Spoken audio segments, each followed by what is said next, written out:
નમસ્કાર ખેડૂત મિત્રો, જે તમે જોઈ રહ્યા છો એ છે આપણે ઘનજીવામૃતને પાણી સાથે મિક્સ કરી અને લિક્વિડ ફોર્મમાં બનાવ્યું છે.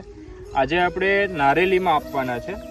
નાની નારેલીના વાવેતર પછી જ્યારે 1 થી 5 વર્ષનો એનો ટાઈમ પીરિયડ હોય ત્યારે ઘણા બધા રોગો આવતા હોય, જેમ કે પાંદડા છે એ સુકાઈ જતા હોય છે, પોટી રોગ આવતો હોય છે, મૂળિયાનો વિકાસ ન થતો હોય.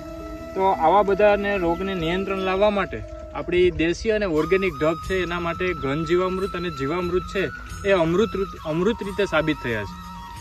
આજે જીવામૃત છે જમીનને સુધારવા માટે પણ એટલું કામ કરે છે અને મૂળિયા તંતુમૂળનો વિકાસ માટે પણ એટલું કામ કરે છે.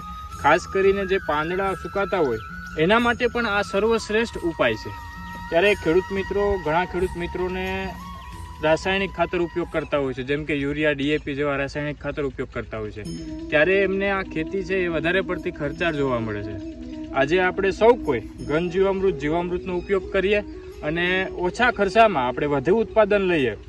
સાથે સાથે જીવામૃતનો આપણે શરૂઆતથી જ ઉપયોગ કરશું તો આવનારા સમયમાં આપણા ફળ જે થશે એ પણ ખૂબ સારા પ્રમાણમાં થશે અને ખૂબ સારા થડ બંધાશે. ને આપણે સૌ કોઈ આનો ઉપયોગ કરીએ તો આપણું ગૌધન પણ બચશે. જય ગૌ માતા.